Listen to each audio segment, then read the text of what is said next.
Good afternoon, everybody.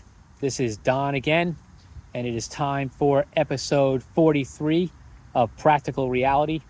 I am, of course, back in beautiful Donaldson Park in Highland Park, New Jersey. It is an absolutely gorgeous day, and I feel great today. Um, I think I said in a couple of other videos recently that I was sick. I had COVID. COVID sort of runs you down, makes you feel very drained even after you're no longer officially infected. I've been trying to sort of recover slowly, but now I think I'm coming out of that. I feel much better now, a lot of new energy, and that makes me feel like really revitalized and energetic. So I'm glad of that, and I am back in the park today.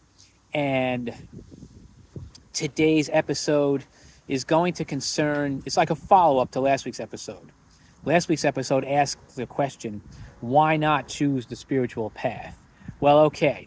So after I finished that video last week, I started thinking of the reasons or the excuses that people make for not choosing spirituality. So that's what I'm going to sort of dwell on today. And I'm not necessarily going to try to refute those arguments. I'm just going to try to examine those arguments and look at them for what they are. So you might say that the theme of today's video is that spirituality is simple. There's nothing really complicated about it. And I think that's one of the main reasons why people avoid it or just don't try it. They just think it's too hard, or they think they can't figure it out, or it's something that's just not going to work for them. They make that conclusion immediately before they even give it a shot. And I don't, again, like I said last week, I can't envision living my life without choosing the spiritual path at this point, because it's become such an integral part of who I am. And I know that I can't convince the whole world to, start a spiritual journey of their own. But even convincing a few people would be worthwhile as far as I'm concerned.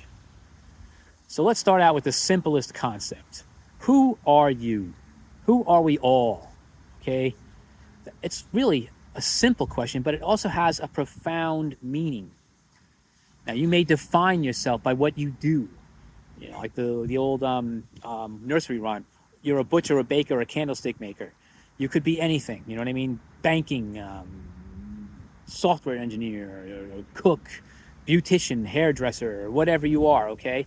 It doesn't really matter who you are. What I'm trying to say is that's not who you are. You are, in essence, a momentary encapsulation of the energy that has existed since the beginning of time. And so, therefore, you are connected to everything else, because everything that has been created, everything that has ever existed, was also a momentary encapsulation of the energy that has existed since the beginning of time. Now, why do I use the word momentary? Because if you think about it, now, there are a lot of theories out there, but they say that the universe is just under 14 billion years old. So your 75 or 80 years on this planet is, in the cosmic sense, momentary. Okay? You may feel life is long, and you may feel some days like, wow, the day has lasted such a long time and it was so stressful, this kind of thing. In essence, you are nothing but a momentary encapsulation of the energy that has existed since the beginning of time. So if you think about yourself that way, that's a very humbling sort of viewpoint. And that's important, okay? To think of yourself as humble, as a humble being, I should say, is an important viewpoint to take, because it sort of levels the playing field. It makes you realize that you really are no better than anyone else, and really no one else is better than you.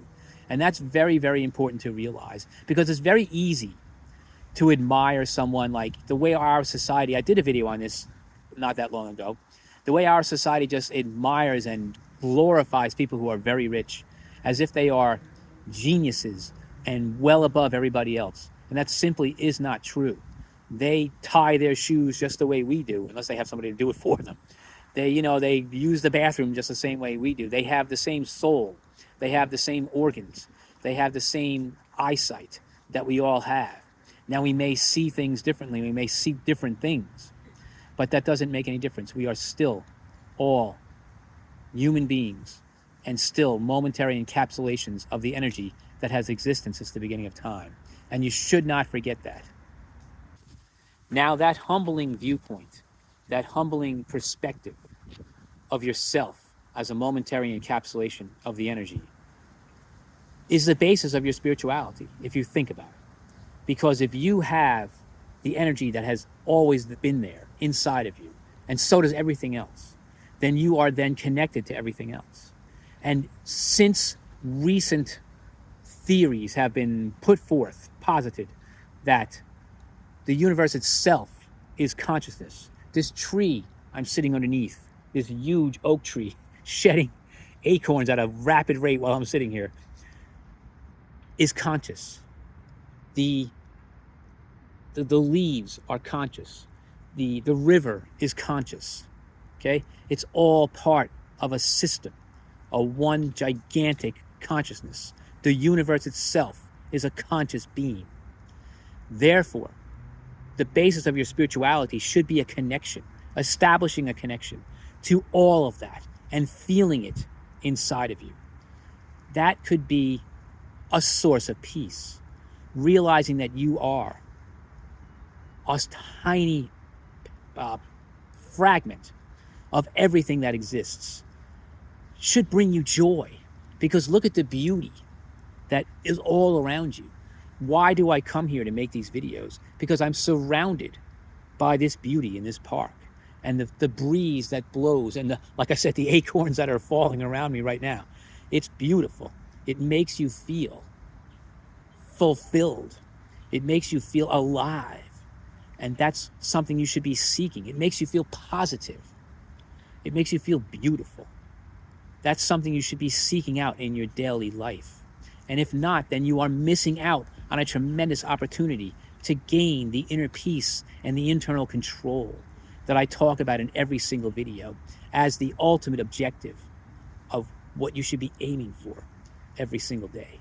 So in my mind, the excuses that people make every single day, I don't have the time.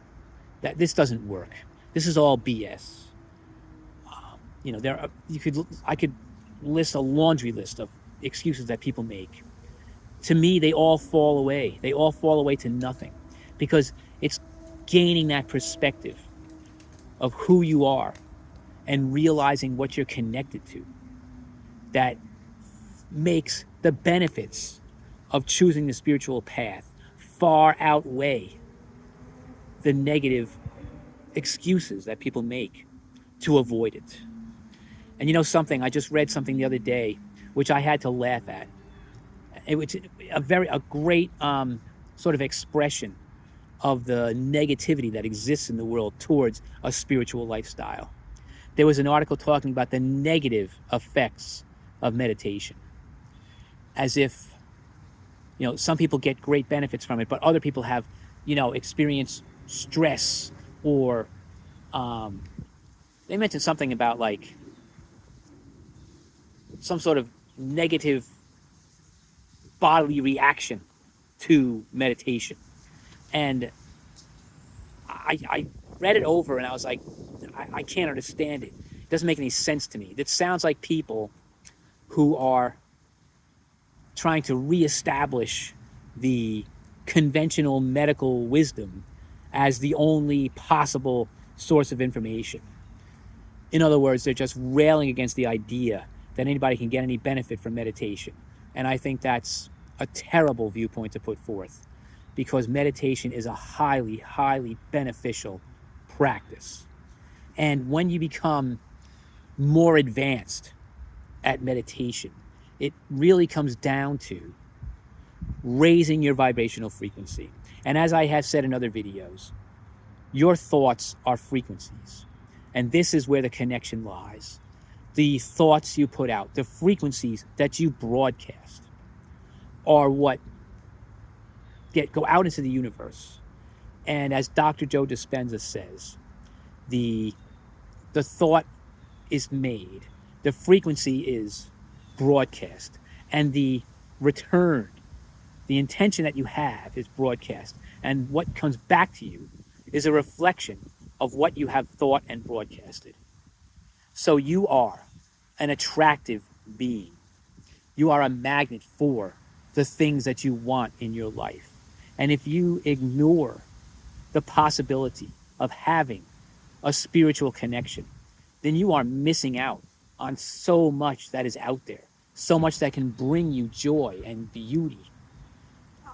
I imagine that even people who have no interest in spirituality enjoy going to the places like this or like the beach just for the beauty of it, the natural beauty, and it brings them peace. But they are still missing that greater depth.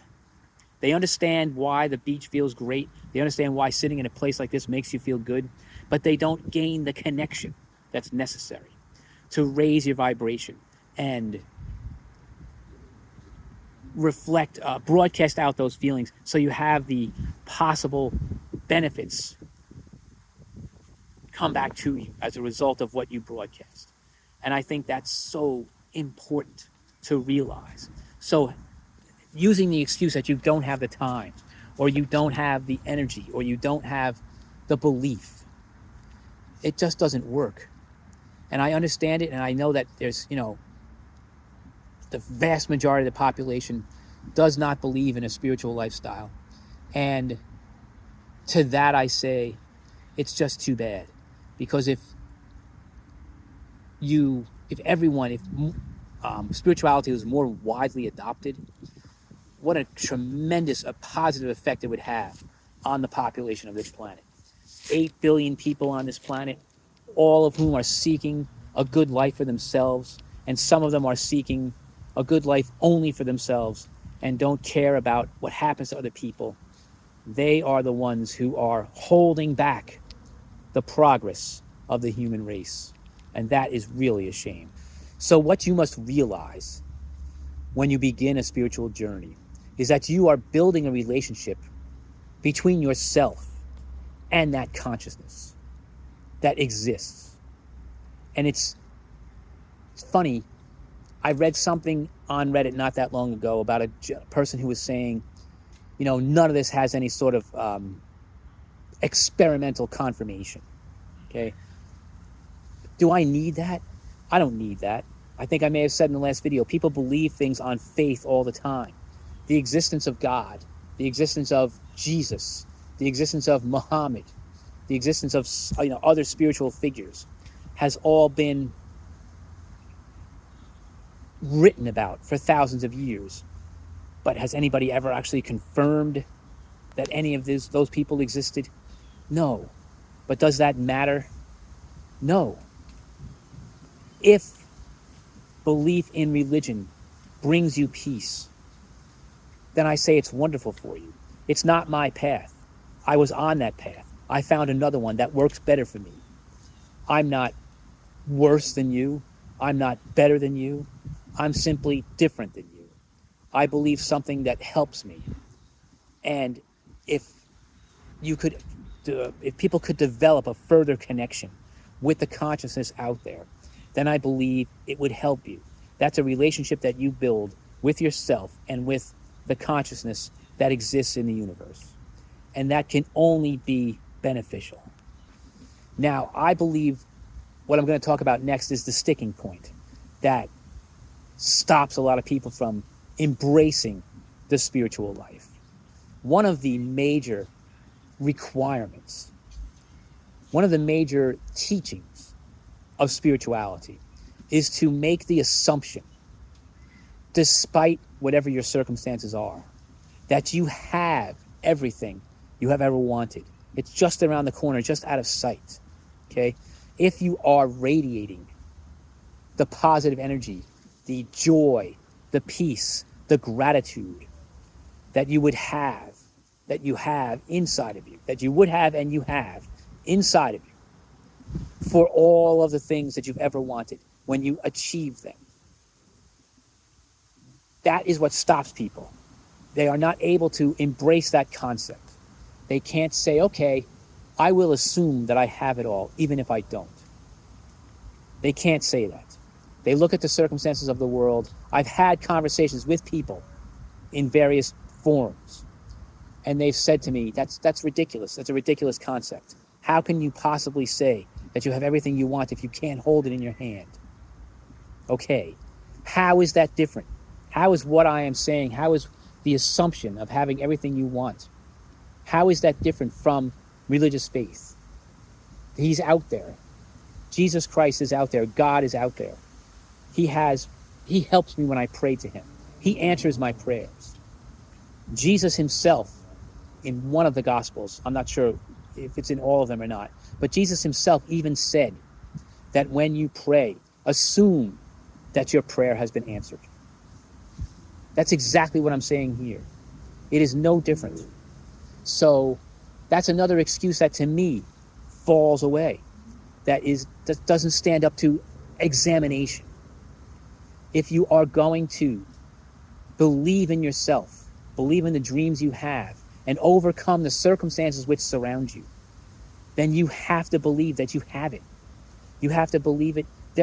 Just as Jim Carrey wrote himself a check for $10 million that he kept in his wallet. That's a famous story. He wrote a check to himself with his name on it for $10 million that he kept in his wallet until the day that he got offered a movie role that paid him $10 million.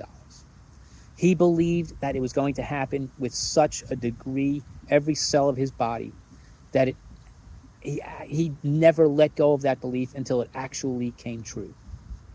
So there's inspiration. There's a concrete example of the proof that it works. And as a result, not just of Jim Carrey's example, but as a result of everything that I've seen and read, I can't go back to being the person who just lives what I would call unconsciously. I have to have this plan of action where every day when I wake up, I make a practice of raising my vibration on a daily basis. I do meditate, but I don't have to meditate anymore in order to raise my vibration. I have learned to be able to just close my eyes and think about having everything that I want and the joy and the peace and the gratitude that it brings me. And I can feel my vibration raise as a result. And when it does, it's a physical feeling of joy and peace and gratitude, and thinking about like how I felt the last time something really great happened.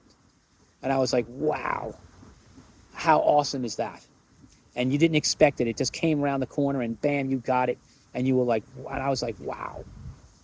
So this is the whole point. There is no magic formula out there.